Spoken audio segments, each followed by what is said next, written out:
आजकल का समय बहुत नाजुक चल रहा है। सभी देख रहे। अभी भी 2 फोटो दिखाए। चंपा बहन नडियाद में जाता था हर्षित काका के साथ नडियाद। उस समय मिलते थे। और कनुप्रिया बहन भी कितना बेहद की सेवाई की। तो ये सब बातें हमें अपने आप को तैयार करने के लिए इशारा दे रहे। इसलिए अब हमें अपना समय तीव्र पुरुषार्थ करने में लगाना है। हमारे अंदर जो भी कुछ कमी कमजोरी रही है उसको अब हमें पूरा करके संपन्न बनना है। वैसे तो 3-4 क्लासेस में हम लोगों ने पिछले व्यर्थ से मुक्त बनने के बारे में काफी सारी बातें सीखी थी। संकल्प को कैसे बचाना है, पॉजिटिव बनना है। तो आज का भी बहुत सुंदर विषय के ऊपर हम लोग चर्चा करेंगे। हमारे अंदर जो कमजोर संस्कार है, उस कमजोर संस्कार को परिवर्तन करने की आवश्यकता और उसकी विधि क्या है, इसके बारे में चर्चा करेंगे।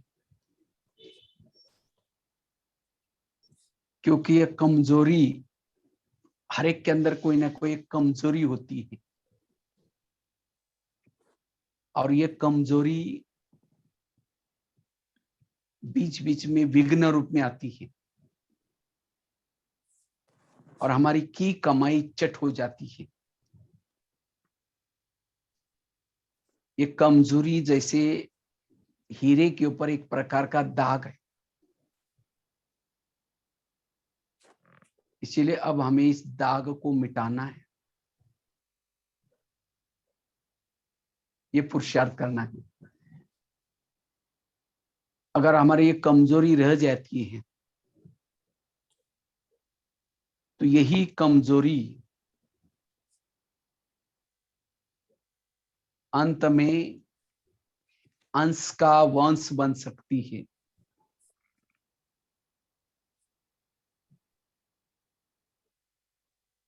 जब हम कमजोरी के वश हो जाती हैं, वायुमंडल खराब हो जाता है। जब उस कमजोरी के वश हो जाती है, हम इंद्रियों के वश हो जाते हैं, हमारी शांति भंग हो जाती है, हम देह भान में आ जाते हैं। इसीलिए बाबा कहते हैं वो पुरुषार्थ करो कमजोरी को परिवर्तन करने का। और हर एक जानता है कि हमारे अंदर कमजोरी क्या है, हर एक को पता है। जैसे राम और रावण का युद्ध चलता है, राम रावण का एक सिर काटता है, वो दोबारा जुड़ जाता है, दोबारा काटता है, दोबारा जुड़ जाता है। रावण नहीं मरता। तो विभीषण आकर के राम के कान में 2-4 बातें सुनाता है। कहता है ऐसा नहीं मरेगा, उसके नाभि में तीर लगाऊं। और जब नाभि में तीर लगा, रावण मर गया। इसी तरह आज हम भी रावण को मारने में लगे, कोई 10 साल से, कोई 20 साल से। लेकिन हम क्या करते, कभी काम का गला काट देते, कभी क्रोध का काटते, कभी अलग अलग गले काट देते। लेकिन अगर हमारी कमजोरी है नाभि, और जब तक उस कमजोरी रूपी नाभि में तीर नहीं लगेगा तब तक रावण नहीं मरेगा।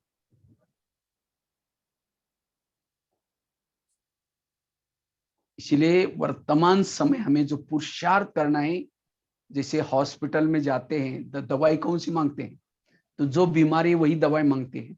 अगर सिर दर्द है कहेंगे सिर दर्द की दवाई दे दो, अगर पेट दर्द है कहेंगे पेट दर्द की दवाई दे दो।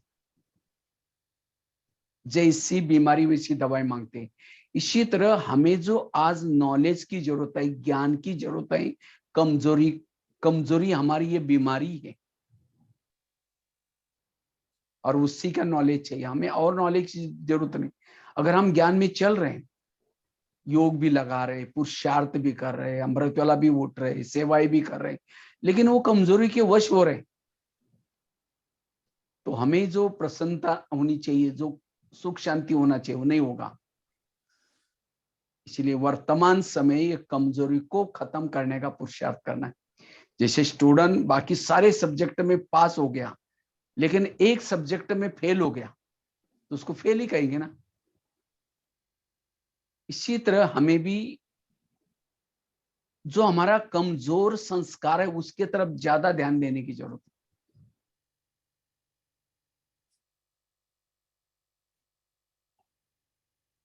तो हम अपने अंदर की कमजोरी क्या है, कौन सा कमजोर संस्कार है, वो कैसे ढूंढे? हर एक अपने जीवन की एनालाइज करे, हर एक को अपना जीवन याद है, ज्ञान के पहला वाला भी याद है, ज्ञान में आने के बाद वाला भी याद है। हर एक दूसरे व्यक्ति को पता नहीं कि आपकी कमजोरी क्या है, लेकिन आपको खुद पर्सनली आपकी कमजोरी का पता है।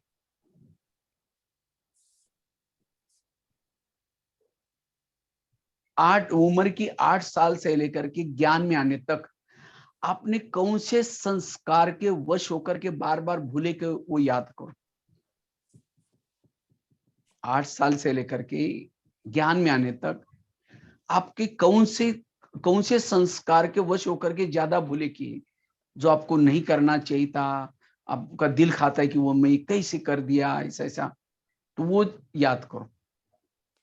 उसके बाद ज्ञान में आए, ज्ञान में आने के बाद ज्ञान हो गया, योग कर रहे थे, सब कुछ है, लेकिन कभी कभी बीच बीच में वही जो पुराना संस्कार आता है, भले अभी उसका रूप बदल गया होगा, कर्मों में कभी कभी आता होगा, कभी कभी वाचा में आता होगा, कभी संकल्प में आता होगा, जिसको आप कहते हैं आज माया आ गई। तो ज्ञान में आने के बाद आपकी वो कौन सी कमजोरी है वो चेक करो। और दोनों मुझे लगता है ये कि वही होगा जो ज्ञान के पहले था, वही अभी भी। तो ये है हमारी बीमारी, ये है हमारा कमजोर संस्कार, और इसको अब हमें खत्म करना है। कहीं को क्या लगता है, जब विनाश चालू हो जाएगा, अंतिम समय आएगा, तो उस समय हम खत्म कर देंगे। बाबा भी कहते, कई बच्चे कहते बाबा आप चिंता नहीं करना, हम जब अंत में हो जाएंगे। बाबा कहते बहुत समय का अभ्यास चाहिए। याद रखना, अंत समय वही कमजोरी अंश का वंश बन जाएगी, क्योंकि अंतिम समय आत्मा ही शरीर छोड़ेगी। शरीर छोड़ेगी तो परम धाम का गेट तो बंद है, अंतराल में भटकती रहेगी। क्योंकि अंत में जब शिव बाबा पहले अंत में जाएगा, शुरू में जाएगा, उसके बाद परमधाम का गेट जब खुलेगा शिव बाबा जाएगा, उसके बाद ब्रह्मा सरस्वती, उसके बाद अष्टरत्न 108, उसके बाद 16,108, उसके बाद देवात्माएं, फिर उसके बाद अन्य धर्म की आत्माएं ऐसी जाएगी। तो उसे बीच में जब तक परमधाम का गेट नहीं खुलता तब तक ये आत्माएं जो शरीर छोड़ रहे हैं वो अंतराल में घूमती रहेगी, और उनको तो शरीर तो है ही नहीं। समझो कोई क्रोध वाली आत्मा है, उसको क्रोध करना है, वो कैसे करेगा? जिसके अंदर क्रोध के विकारों के अंश है उसके अंदर प्रवेश करेगा और क्रोध करेगा। लेकिन पश्चाताप किसको होगा? जिसका शरीर है उसको पश्चाताप होगा, उसको लगेगा अरे मैंने क्रोध कैसा किया।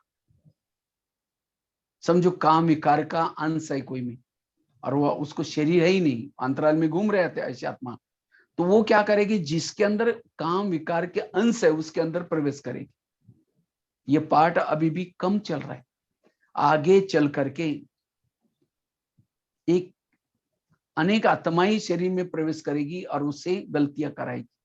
इसीलिए बाबा कहते बच्चे अपने अंदर के विकारों के अंश के वंश को भी खत्म करो।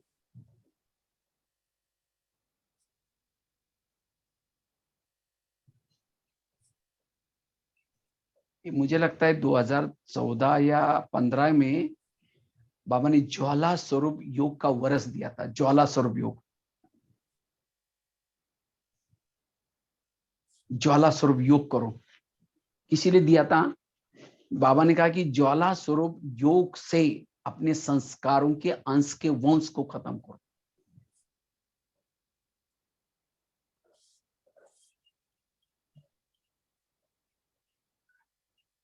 इसीलिए इस कमजोर संस्कार को अपने अंदर पहचाने की मेरी कमजोरी क्या है। जैसे भीष्म के सामने जब शिखंडी आता है, शिखंडी, भीष्म तो महारथी था, तो भी जब शिखंडी आता है उसकी सारे हथियार कोई काम नहीं करते, पराजय हो जाता है। वो शिखंडी कौन था? पिछले जन्मों का उसका कार्मिक अकाउंट था, और उसके कारण वो हार गया। इसी तरह ये कमजोरी भी हमारा एक प्रकार का शिखंडी। ये कमजोरी भी जो हमारा, हमने क्या किया जब दोपहर में, जब टेंशन में आए, तनाव में आए, जब सुख शांति कहीं से नहीं मिली, अकेले पड़े, तब हमने उन विकारों का, संस्कारों का सहारा लेकर के क्षणिक सुख लिया, और उससे वो हमारा संस्कार बनता गया, और वही हमारी पक्की आदत होगी। अब उस संस्कार को हमें परिवर्तन करना है। तो इस कमजोर संस्कार को अब हमें ढूंढना है और परिवर्तन करना है। तो उस कमजोर संस्कार को हम कैसे परिवर्तन करें, कैसे ढूंढना, वो आपको युक्ति बताई, आवश्यकता क्यों है बताई। अगर ये कमजोर के संस्कार के बार बार हम वश हो जाते हैं, हमारा पद कम हो जाएगा। वास्तव में शक्तिशाली उसको कहा जाता है जो मम्मा मम्मा क्यों बनी। अभी अगले महीने में मम्मा डे आ रहा है। मम्मा मम्मा क्यों बनी? क्योंकि मम्मा एक गलती दोबारा नहीं करती थी, लेकिन हम क्या करते, एक गलती कई बार करते।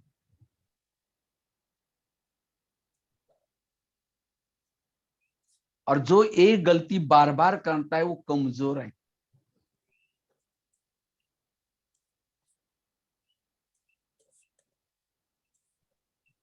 इसीलिए बाबा कहते हैं उस कमजोरी को ढूंढो, अब उसको परिवर्तन करो।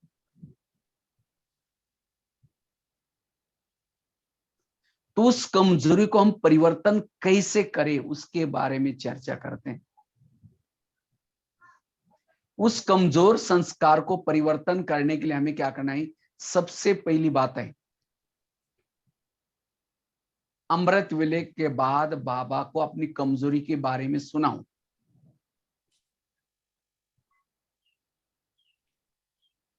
कि बाबा मेरे अंदर ये कमजोरी है, कभी कभी संकल्प में आते हैं, कभी कभी कर्मों में आते हैं। बाबा को कभी लेटर भी लिख करके दो।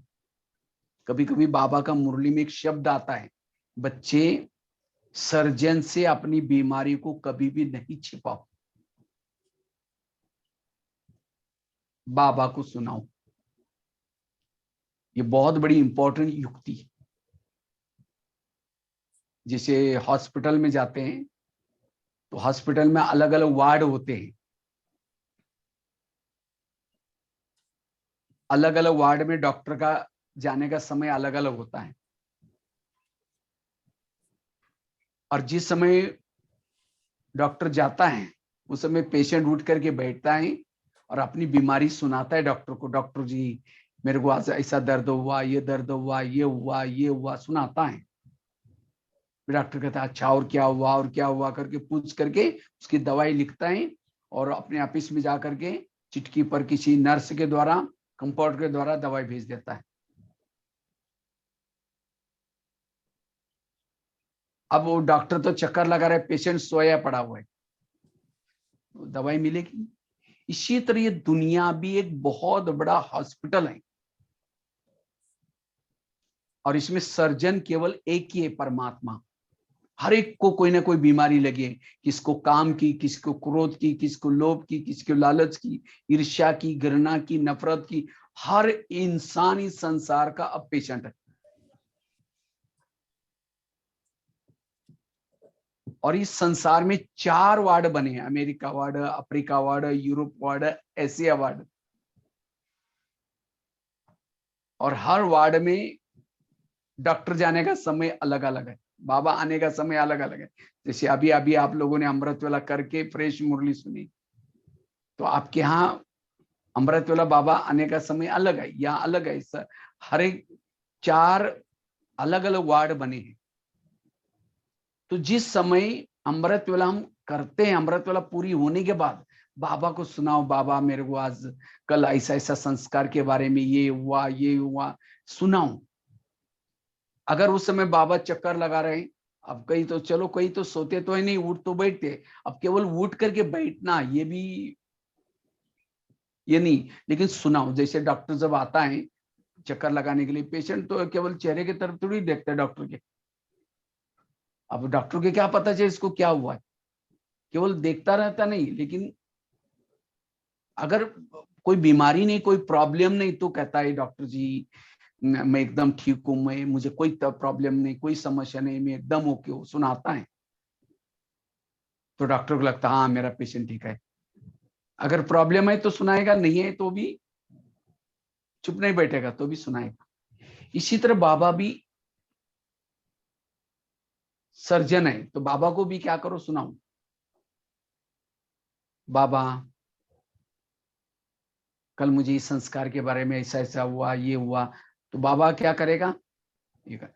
अगर नहीं कोई प्रॉब्लम, बहुत अच्छा आपका दिन बीता, तो कहो कि बाबा शुक्रिया, आपने इतना अच्छा मुझे ज्ञान सिखाया, इतनी अच्छी युक्तियां सुनाई, बाबा मैं एकदम ठीक हूं, मुझे कोई प्रॉब्लम नहीं। तो बाबा को लगेगा हाँ ये बच्चा ठीक है। अगर कोई प्रॉब्लम है, जैसे पेशेंट कहता है कि डॉक्टर जी मुझे 2 बार उल्टी हुआ, ऐसा हुआ, ये हुआ, तो डॉक्टर लिख करके दवाई भेजता है। इसी तरह अगर बाबा को भी सुना, बाबा मुझे ऐसे ऐसे उस मेरे पुराने संस्कार के आज बहुत संकल्प चले, मेरे दृष्टिवृत्ति गई, मेरा ऐसा ऐसा हुआ, तो बाबा क्या करेगा, उसी दिन उसी पॉइंट के ऊपर मुरली चलेगी आपके लिए। या कोई किसी भाई बहनों को उसी टॉपिक के ऊपर आपका क्लास मिलेगा, टचिंग के द्वारा उसकी दवाई मिलेगी। इसलिए बाबा को जरूर सुनाना है अमृत वेला के बाद। एक भाई ने मुझे कहा कि बाबा तो भगवान है ना, बाबा को सुनाने की क्या जरूरत है, बाबा अब जिसको जो प्रॉब्लम है वही दवाई क्यों नहीं देता। समझो, डॉक्टर तो पेशेंट के बारे में सब कुछ जानकारी है, डॉक्टर को स्टडी किया है। लेकिन जब कोई पेशेंट सामने आता है, डॉक्टर पूछता है अच्छा आपको क्या तकलीफ है। उस समय पेशेंट थोड़ी बोलता है आपको पता नहीं मेरे को क्या तकलीफ है, आप चेक करो और दे दो दवाएं। भले डॉक्टर जानता है, सब कुछ पता है, तो भी पेशेंट को पूछना पड़ता है आपको क्या तकलीफ है। इसी तरह बाबा भले भगवान है, सब कुछ जानता है, ज्ञान का सागर है, लेकिन तो भी बाबा को सुनाना पड़ता है। इसीलिए कई कई बाबा के बच्चे क्या करते हैं, बाबा को सुनाएंगे नहीं, फिर कहते हैं बाबा हमको जब कोई प्रॉब्लम आता है तो मदद नहीं करता। क्यों नहीं, किसको नहीं करता, जब जो सुनाता नहीं है। इसीलिए सुनाओ। इसीलिए बाबा कहते हैं बच्चे सर्जन से अपनी बीमारी को छिपाओ।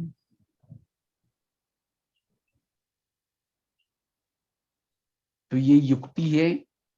हम अगर बाबा को सुनाएंगे, उसी दिन वही मुरली के पॉइंट्स आएंगे और वो आपकी बीमारी धीरे धीरे कम हो जाएगी, वो संस्कार परिवर्तन हो जाएगा। ये युक्ति। दूसरी है, अगर उस संस्कार को हमें परिवर्तन करना है, बदलना है,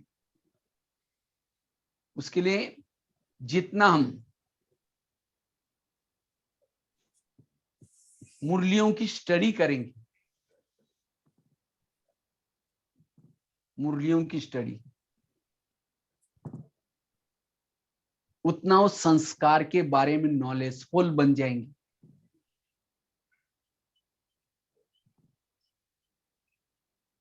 वास्तव में जैसे कहा, डिस्पेंसरी में, जब हम डिस्पेंसरी में जाते हैं, फार्मेसी में जाते हैं, तो वहां दवाई कौन सी मांगते हैं, जो दवाई का दुकान है उसमें जब जाते हैं तो क्या कहते हैं, अगर सिर दर्द है कहेंगे सिर दर्द की दवाई दे दो, अगर पेट दर्द है कहेंगे पेट दर्द की दवाई दे दो।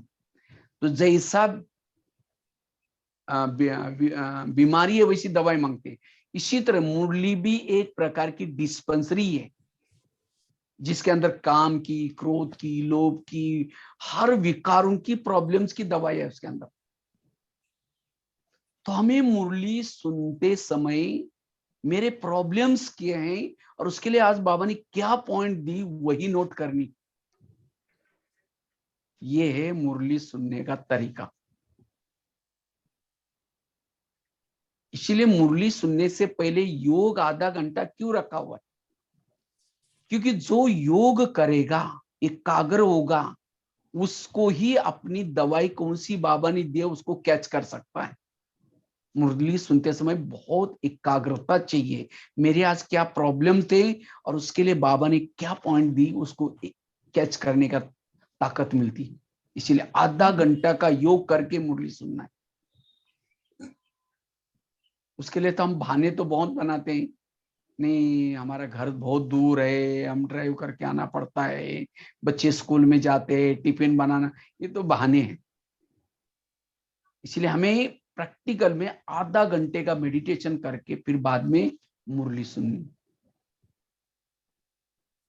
इससे हमारे अंदर की जो प्रॉब्लम्स है, बीमारी है, दवाई क्या है वो हमें मिलेगी। जैसे खेती में बीज डालते हैं, पहले हल चलाते हैं फिर बीज डालते हैं, इसी तरह मुरली सुनने से पहले आधे घंटे का योग जरूरी। वास्तव में बाबा ने हर मुरली का ज्ञान, हर प्रॉब्लम का ज्ञान हमें मुरलियों के माध्यम से दिया हुआ है।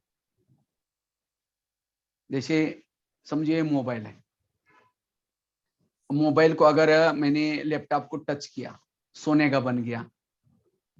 घड़ी को टच किया, सोने का घड़ी बन गई। माउस को टच किया, सोने का बन गया।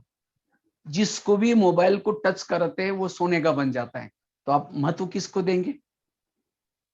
वो सोने की चीजें जो बने उसको देंगे या मोबाइल को देंगे? मोबाइल को देंगे, क्योंकि ये जिसको टच होता है वो सोने का बन जाता है। इसी तरह आज चाहे शिवानी बेन बने या जो भी महारथी बने, दादिया बने, किससे बने? मुरली सुन करके बने। तो हमें उन किसी देहदारी के बजाय मुरली के ऊपर प्रभावित होना है। किसी व्यक्ति की तरफ प्रभावित नहीं होना। वो बहुत अच्छा क्लास कराता है, उसने अच्छा, किससे कराया? बाबा की मुरली सुन करके किया ना। मुझे याद है एक बाबा की कई बात मैंने पढ़ी थी। एक बार मधुबन में ब्रह्मा बाबा से मिलने के लिए एक पार्टी आई थी। तो पार्टी आई थी तो उन्होंने नहा धो करके रिफ्रेश होकर के फटाफट जल्दी बाबा से मिलने के लिए आए ब्रह्मा बाबा के पास झोपड़ी में। तो बाबा ने प्रश्न पूछा, बच्चे आज की मुरली सुनी? नहीं नहीं बाबा, आपसे जल्दी मिलना था इसीलिए आपके पास आए। बाबा ने कहा कि जाओ पहले मुरली पढ़ो, फिर बाद में बाबा आपसे मिलेंगे। जिसका मुरली से प्यार उसका मुरलीधर से प्यार। और वास्तव में संगम युग में डायरेक्ट भगवान वाच्य केवल हमें संगम युग में मिलता है। इसलिए ईश्वरीय महावाक्य बड़े इंपॉर्टेंट है।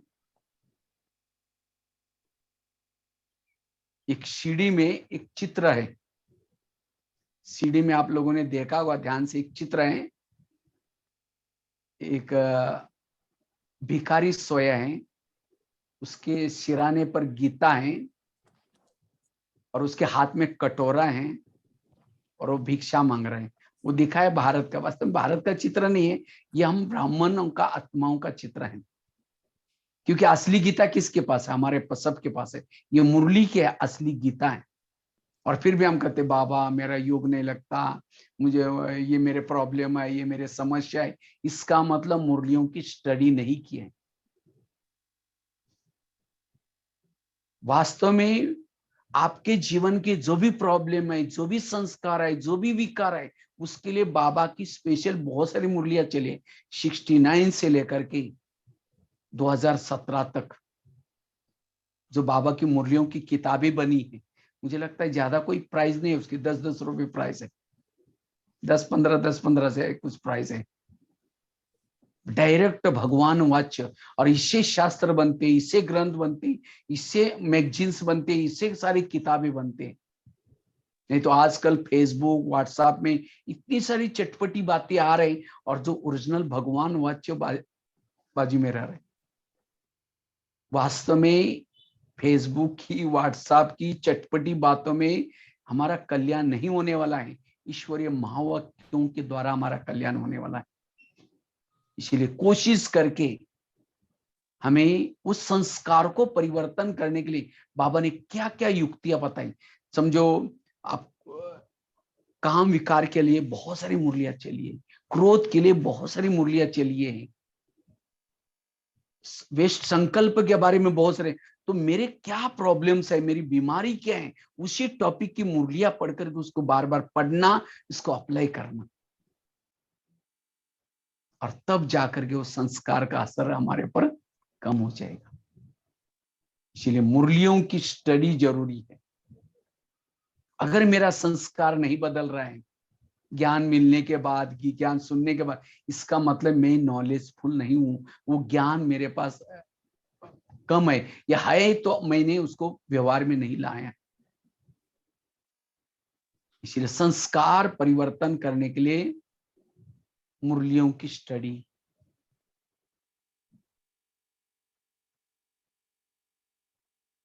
और खास जो संस्कार है उसके लिए एक अलग से डायरी बना करके जो जो पॉइंट्स मुरली में मिलते हैं उसी को नोट करना है। और जितना उसके नॉलेजफुल बन जाएंगे, उतना संस्कार आपके ऊपर अटैक नहीं करेगा। ये है दूसरी युक्ति। तीसरी युक्ति है, अगर हमें संस्कार को परिवर्तन करना है, उस कमजोरी को परिवर्तन करना है, उसके लिए हमारे पास बाबा ने जो भी सीनियर भाई बहने रखे हैं, सीनियर, हर सेंटर पर कोई ना कोई सीनियर रहते हैं, क्योंकि बाबा ने निमित्त बनाया है। बाबा नॉलेज, बाबा जानता है, वो अनुभवी भी है। तो अगर हमारे अंदर कोई कमजोरी है, कमजोर संस्कार है, आप डायरेक्ट उनको भी पूछ सकते हैं, बहन जी या भाई जी, मेरे अंदर ऐसे ऐसे संस्कार है, मैं क्या करूं। अब कहीं को क्या लगता है, अगर उनको लगता है अगर हम निमित्त को बताएंगे, हमें उस भावना से देखना शुरू करेंगे। इसलिए अगर कोई पूछता भी है कैसे हो, हाँ हम बहुत अच्छा है, हाई प्रॉब्लम में तो भी हम कहेंगे बहुत अच्छे।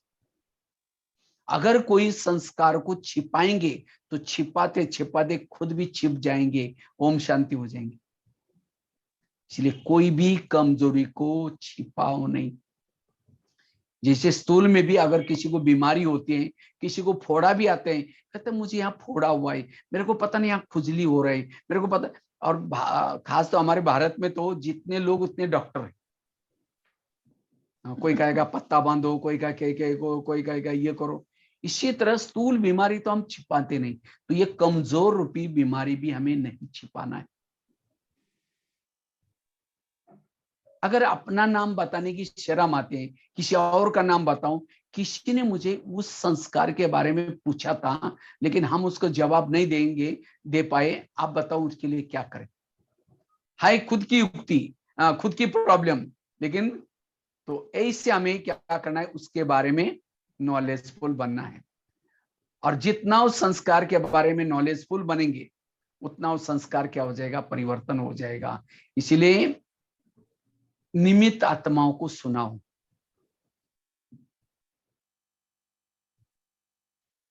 जितना निमित्त आत्माओं को सुनाएंगे, उतना वो कमजोरी धीरे धीरे परिवर्तन हो जाएगी।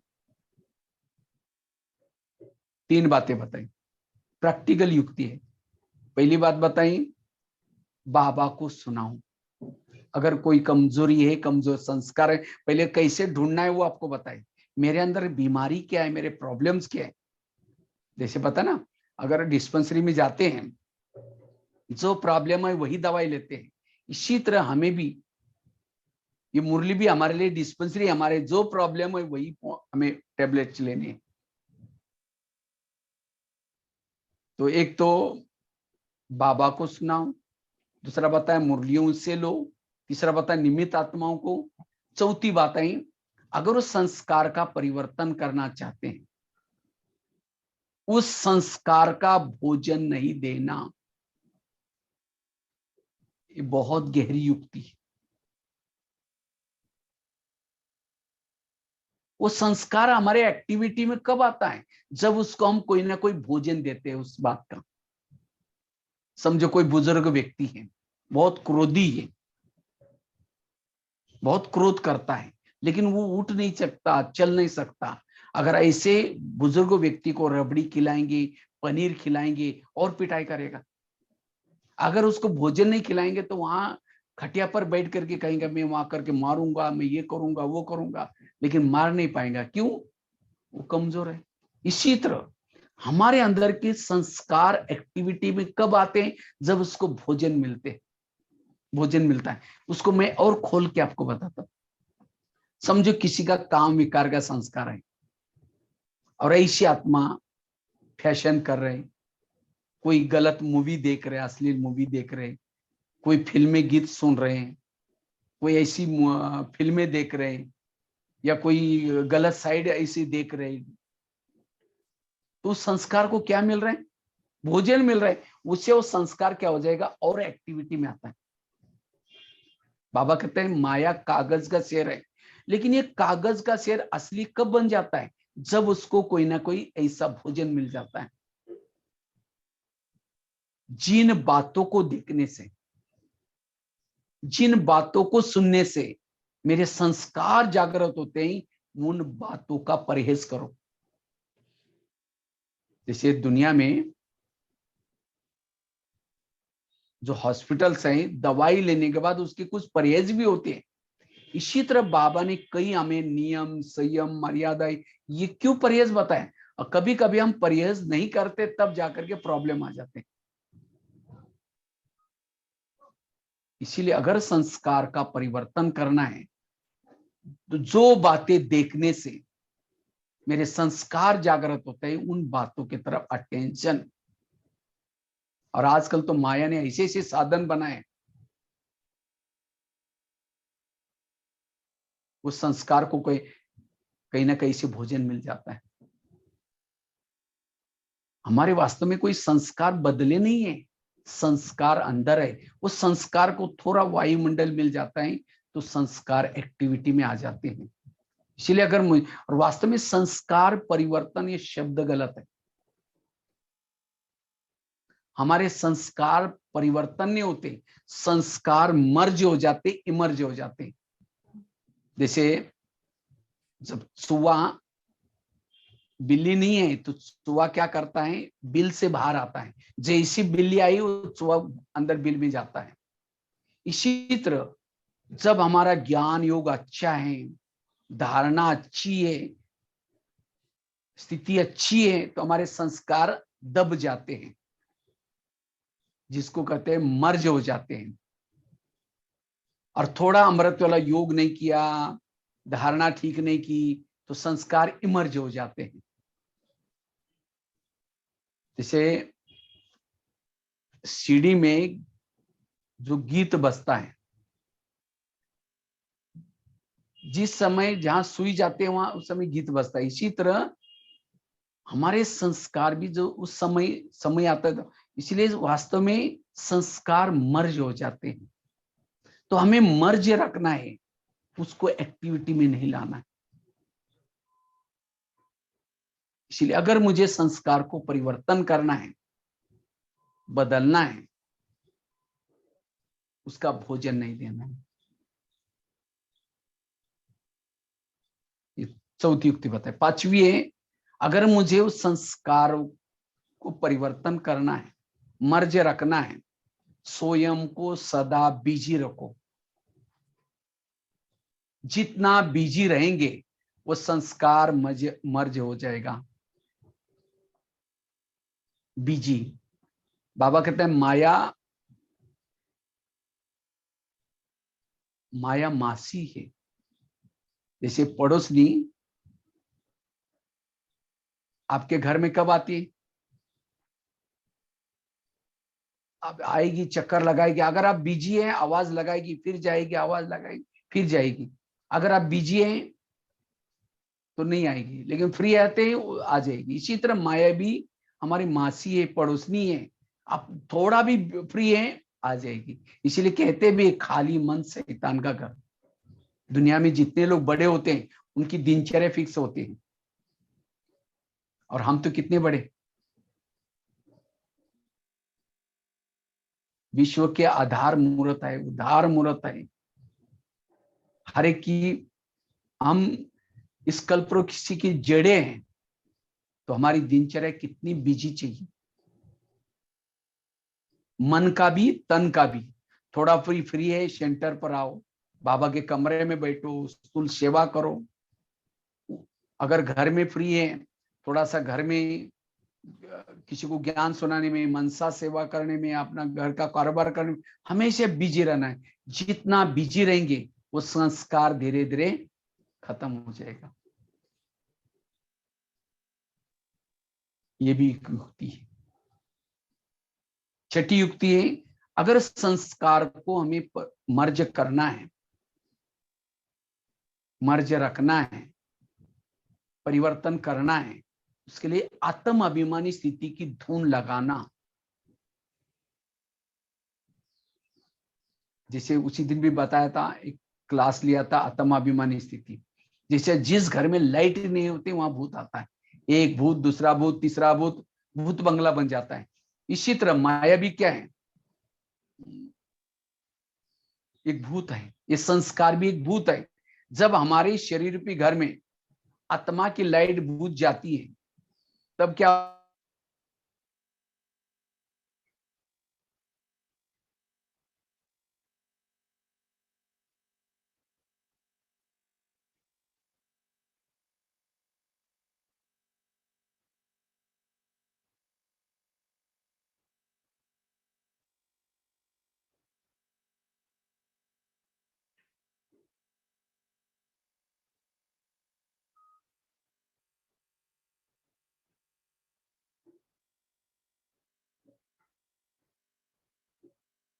होता है।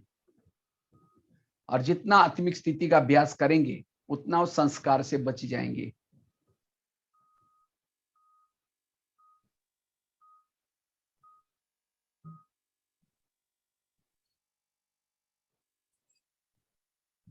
तो आत्माभिमानी स्थिति का अभ्यास करना है।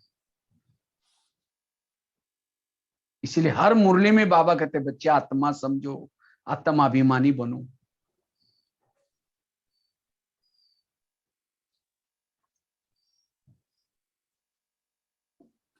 उसे वो संस्कार के ऊपर हम जीत प्राप्त कर सकेंगे।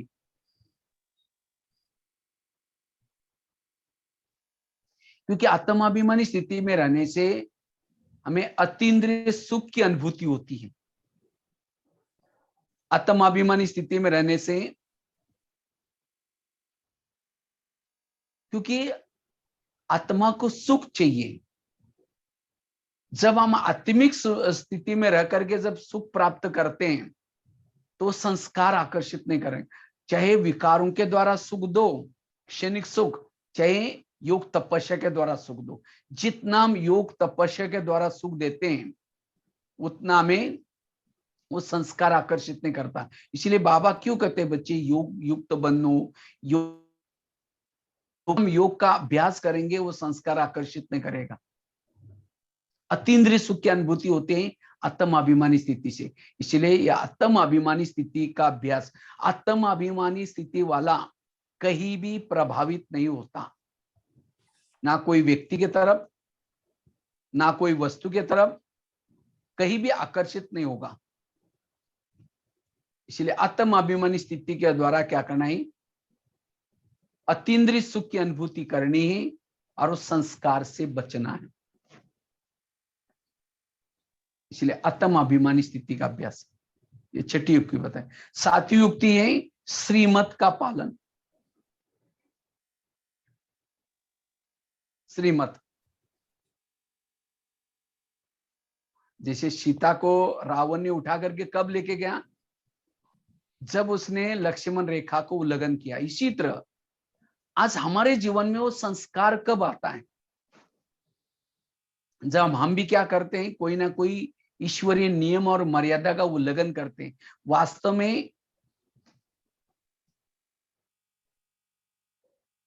जितना हम नियमों के अंदर रहते हैं वो संस्कार कभी नहीं आएगा। बाबा कहते हैं माया मेरी बेटी है और तुम मेरे कौन हो? बच्चे हो। तो माया और हमारा रिश्ता क्या हो गया? भाई और बहन का। जैसे कोई भी बहन भाई को थप्पड़ मारते, कब मारते हैं? जब वो भाई बाप का कहना नहीं मानता, कुछ उल्लंघन करता है, तब बहन आकर के थप्पड़ मारती, कहते भैया तुम ज्यादा होशियार हो गए, तुम पिताजी का नहीं मानते। इसी तरह माया बहन भी हमें थप्पड़ कब मारते हैं? जब हम बाबा का कहना नहीं मानते। इसीलिए बाबा कहते हैं ईश्वरीय नियमों का उल्लंघन कभी भी नहीं करो। जिस दिन समय आपको उस संस्कार ने अटैक किए हैं, वो संस्कार आए हैं आपके पास,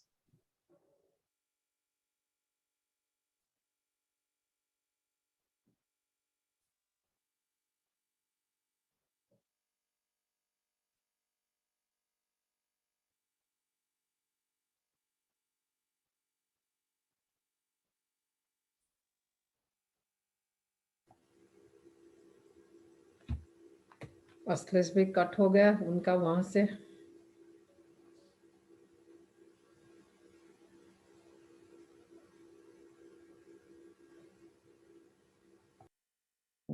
कनेक्शन टूट गया लगता है। इंटरनेट या तो लाइट गई होगी। भारत में आजकल वेदर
शांति।